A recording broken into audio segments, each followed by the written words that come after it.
Welcome to IELTS English in Context. In this episode, you will hear a student clarify information during a university seminar.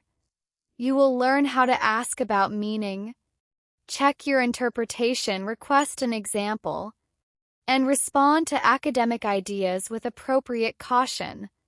You will then apply the language to an IELTS Speaking Part 3 style question. By the end of this lesson, you will be able to ask for clarification politely, check and reformulate your understanding, request an example, or further explanation, distinguish correlation from causation, and use cautious academic language. This is not an IELTS test simulation. It is a real academic communication lesson that develops language and speaking skills relevant to IELTS. Let's get started. Elena is attending a research methods seminar. Professor Hart is explaining how researchers interpret relationships between variables. Elena understands the general topic, but she is not completely certain about the distinction between correlation and causation. Listen for how she asks for clarification, reformulates the explanation, extends the discussion, and confirms her final understanding. The study found a strong association between time spent on social media and lower sleep quality. However, that does not establish causation. Could you clarify what you mean by establish causation? Certainly. It means demonstrating that one factor directly produces a change in another, rather than simply occurring alongside it. So, if I understand you correctly, a correlation can show a relationship, but it cannot by itself prove that one variable causes the other? Exactly. Other variables, such as stress or workload, may influence both.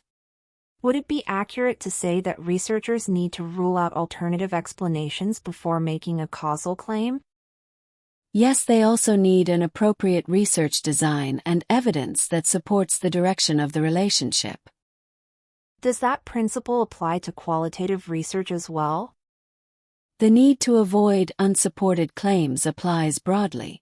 However, qualitative research often explores meaning, experience, and context rather than testing statistical causation in the same way.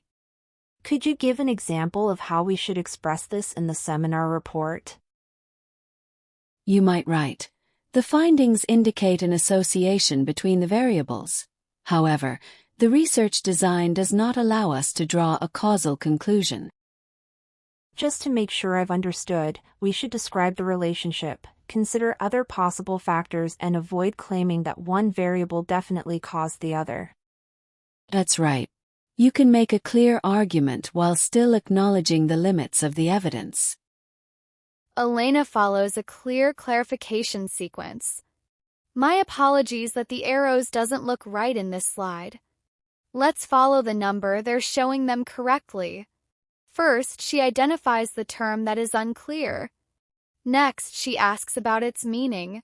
She then reformulates the explanation in her own words and tests whether her interpretation is accurate.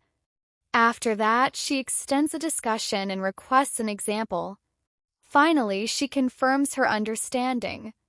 This sequence makes her contribution focused and shows active engagement rather than confusion. Next, choose a clarification phrase according to its function. Let's check them together. Could you clarify what you mean by asks about meaning? If I understand you correctly introduces a reformulation. Would it be accurate to say that tests a conclusion without presenting it as certain? Does that principle apply to extends the point to a new context? Could you give an example requests concrete support? Just to make sure I've understood signals a final check. Using the right function makes your question precise and efficient. Clarification is not the same as repetition. For clarification when you heard the words but the meaning is unclear. Ask for repetition when you did not hear the information. Ask for confirmation when you have an interpretation and want to verify it. Compare this. Could you explain what you mean by causal claim? Could you repeat the last point, please? And are you saying that the evidence is insufficient? Purpose of each question is different.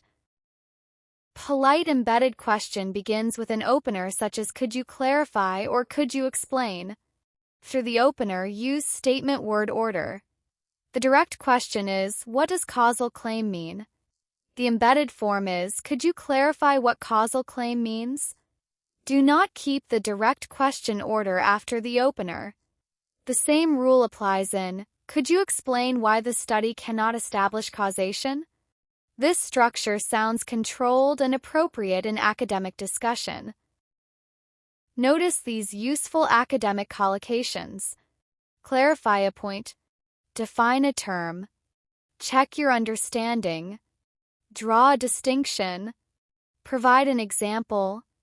Rule out an explanation. Make a causal claim. And acknowledge limitations. We clarify a point or define a term when meaning is uncertain. We draw a distinction between related ideas.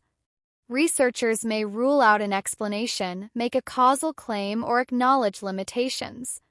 Learn the complete word partnerships so that your language sounds natural and precise. Now let's match the language to the evidence. Academic caution means matching the strength of a claim to the available evidence. Look at the first one. Social media causes poor sleep is too strong if the study only shows an association.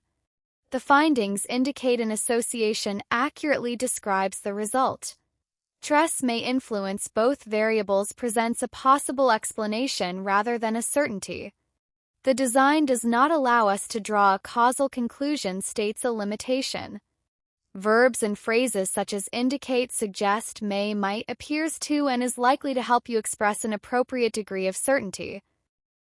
Clear seminar contribution can follow 5 stages. Refer to the point so that listeners know what you are responding to. Identify the specific uncertainty rather than saying that everything is confusing. One focus question. Check the answer by reformulating it in your own words. Then connect or extend the idea if the discussion allows. This structure helps you participate coherently without giving a long, unfocused interruption. Now apply the language to an IELTS Part 3 style question. Why is it important for university students to ask questions during seminars? State one main reason and explain its effect on learning. Add an example or consequence. Acknowledge a possible challenge, such as fear of speaking in front of others, and suggest how lecturers can help. Pause the video and speak for approximately 40 to 50 seconds.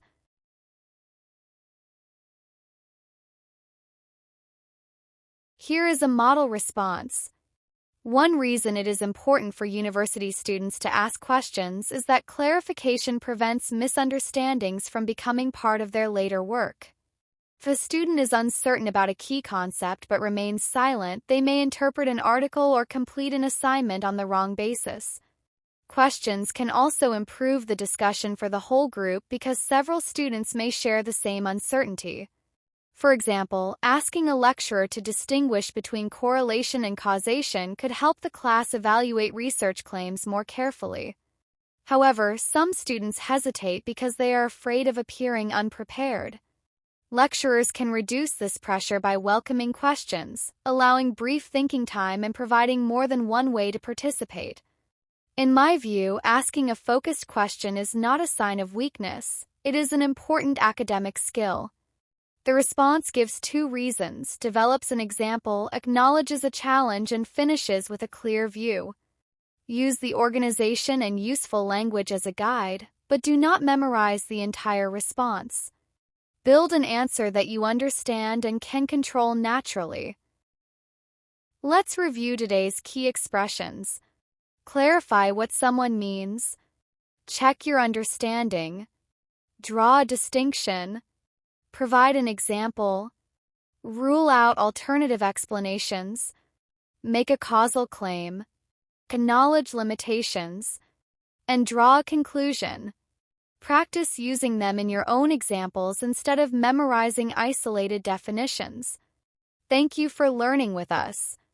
Continue building stronger IELTS English with IELTS English in Context, and subscribe for more academic conversations, collocations, and speaking practice.